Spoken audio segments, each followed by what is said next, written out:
টি-20 বিশ্বকাপ 2026-এর দ্বিতীয় ম্যাচে নামিবিয়াকে 93 রানে হারিয়ে ভারত টি-20 বিশ্বকাপের ইতিহাসে সর্বোচ্চ রানের ব্যবধানের জয়ের যে রেকর্ড সেটা কিন্তু নিজেদের দখলে নিয়ে নিল। এবারের টার্গেট, এবারের লক্ষ্য হচ্ছে 15 তারিখ mission Pakistan, the greatest rivalry of cricket, যেটাকে নিয়ে সমস্ত বিশ্ব উন্মাদিত থাকে।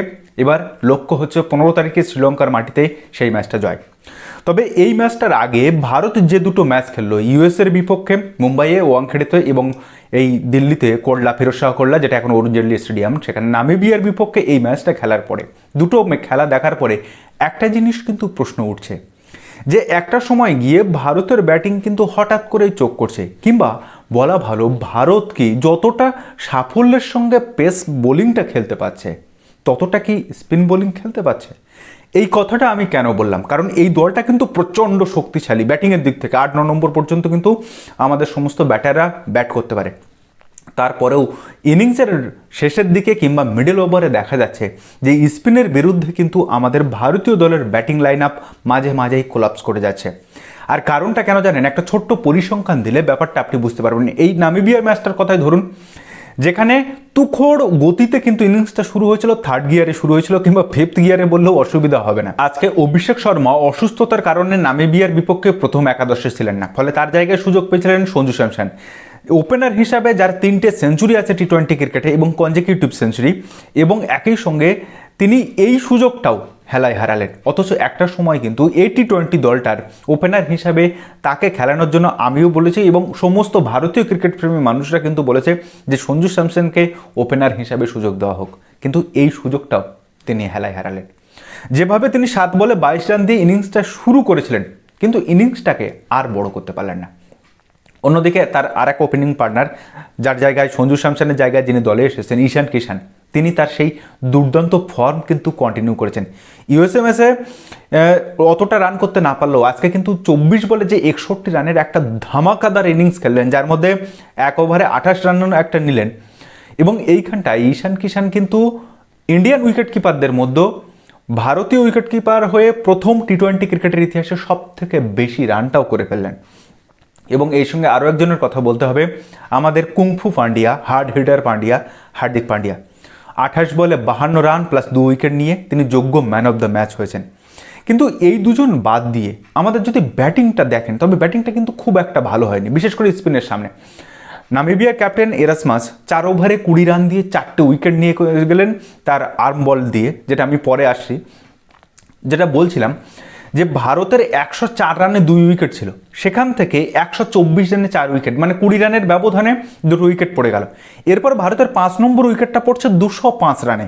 ভালো করে খেয়াল করে দেখুন, 205 রানে 4 উইকেট পড়ছে, সেখান থেকে 209 রানের মধ্যে 9 উইকেট, অর্থাৎ 5 রানের মধ্যে 4টে উইকেট পড়ে গেল। আর যদি ভারতীয় ইনিংসের প্রথম ইনিংসের যদি আপনি রানটা দেখেন, তবে লাস্ট 2 ওভারে 10 রান উঠেছে, 5টা উইকেট হারিয়েছে ভারত।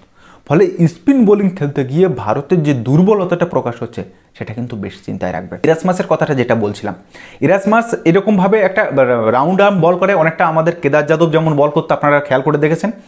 ফলে সেইভাবে তিনি বোলিং অ্যাকশনটায় রাউন্ড আর্ম বল করে যেভাবে তিনি শিবম দুবেকে এবং হার্দিক পান্ডিয়াকে 1 ওভারে আউট করলেন, তারপরে কিন্তু ম্যাচটা ওখান থেকে অনেকটা ঘুরে গেল।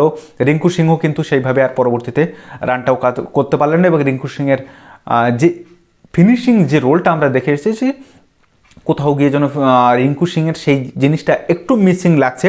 যদিও এটা আমার কাছে মনে হয়েছে টেম্পোরারি, কারণ রিঙ্কু সিং নো ডাউট একজন দুর্দান্ত প্লেয়ার, এবং যেদিন ফর্মে ফিরবেন সেদিন তো কোনো কথাই হবে না। তবে এই এরাসমাসের যে বোলিং অ্যাকশান, সেই বোলিং অ্যাকশানের সঙ্গে কিন্তু পাকিস্তানের উসমান তারিকের বোলিং অ্যাকশানের ভীষণ মিল রয়েছে। ফলে এই মুহূর্তে পাকিস্তানের উসমান তারিক কিন্তু দুর্দান্ত খুশিতে রয়েছেন এবং বলছেনও, কোথাও কোথাও আমি শুনলাম একটা জায়গায় বলছেন যে আমি একাই ভারতকে হারিয়ে দেওয়ার ক্ষমতা রাখি। তো সেটা মাঠে দেখা যাবে যে 7-1 থেকে 7-2 হবে নাকি 8-1 হবে। তো সেটা সময়ের খাতায় উত্তরটা আছে, তখন সময় এলে 15 তারিখ বোঝা যাবে। ফলে এই স্পিন বোলিংয়ের বিরুদ্ধে ভারতের এইরকম মাঝে মাঝে কোলাপস করে যাওয়ার ব্যাপারটা অবশ্যই ভারতীয় ব্যাটিং লাইন আপকে কিন্তু চিন্তায় রাখবে বই কি। তো এবার আসি সেকেন্ড ইনিংসে ভারত নামিবিয়ার বিপক্ষে জিতবে এটা অন্তত জানা কথা। তো ভারতের বোলিং লাইন আপ, যে বোলিং অ্যাটাকটা ছিল সেটা খুব ভালোই ছিল, প্রত্যেকে উইকেট পেয়েছে যে কজন বোলার বল করেছে। বরুণ 2 ওভারে, তার মধ্যে নাম্বার 1 বরুণ 2 ওভারে 7 রান দিয়ে 3টে উইকেট নিয়েছে। অক্ষর প্যাটেল ভারতীয় দলের ভাইস ক্যাপ্টেন, তিনি যে কতটা পরিণত মনস্ক সেটা হচ্ছে 3 ওভার বল করেছেন, একটা মেডেন করেছেন, 20 রান দিয়ে 2 উইকেট নিয়েছেন। জসপ্রীত বুমরা একটা, শিবম দুবে একটা, অর্শদীপ একটা উইকেট পেয়েছে, তবে একটু খরুচে হয়ে গেছে, 36 রান খেয়ে গেছেন। অন্যদিকে হার্দিক পান্ডিয়া তো 2 উইকেট নিয়েছে। এরপরে ভারতের যে ম্যাচটা 15 তারিখে সেটা কিন্তু হবে শ্রীলঙ্কার মাটিতে, এবং যদি শ্রীলঙ্কার যে খেলাগুলো হচ্ছে শ্রীলঙ্কাতে সেই ম্যাচগুলো যদি দেখেন তবে শ্রীলঙ্কার পিচটা কিন্তু স্লো এবং সেখানে স্পিনাররা কিন্তু বেশি সুবিধা পাচ্ছে।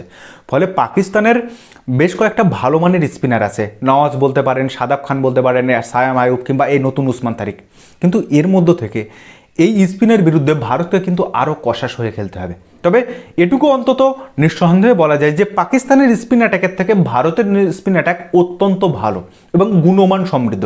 আপনি বরুণ অ্যারন, অক্ষর প্যাটেল, কুলদীপ যাদব, ওয়াশিংটন সুন্দর প্রত্যেকে কিন্তু আছে। এখন প্রশ্ন হচ্ছে যে ভারত 4 স্পিনারে যাবে নাকি 3 স্পিনারে যাবে। এবার সেখানে যদি আমরা 3 স্পিনারে দেখি তাহলে হয়তো আমরা শিবম দুবেকে বসতে দেখতে পারি, তার জায়গায় কুলদীপ যাদব কিংবা ওয়াশিংটন সুন্দর ব্যাটার হিসেবে আসতে পারে। তবে যদি শিবম দুবে বসে তবে ওয়াশিংটন সুন্দর দলে আসতে পারে, কিন্তু যদি 4 স্পিনারে খেলে তখন কিন্তু অর্শদীপ সিংকেও বসতে দেখা যেতে পারে এবং তার জায়গায় কুলদীপ যাদবও আসতে পারে।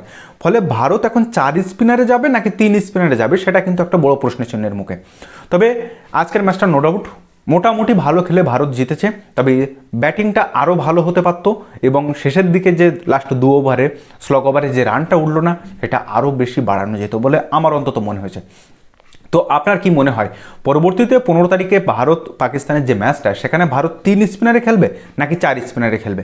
যদি 3 স্পিনারে খেলে আপনি কুলদীপ যাদবকে কি দলে চাইবেন নাকি ওয়াশিংটন সুন্দরকে দলে চাইবেন? আর যদি 4 স্পিনারে চাই তাহলে তো দুজনই দলে আসছেন। তো আপনার কি মন্তব্য এই বিষয়ে? তো অবশ্যই সেটা কমেন্ট বক্সে আপনার মন্তব্য ও মতামত জানাবেন। তো যাই হোক, আজকের এই ভিডিওটা এখানে শেষ করলাম। ভিডিওটা যদি ভালো লাগে তাহলে অবশ্যই আপনার বন্ধুবান্ধব ও চেনা জানা মানুষের মধ্যে শেয়ার করে তাদেরকেও জানার সুযোগ করে দেবেন।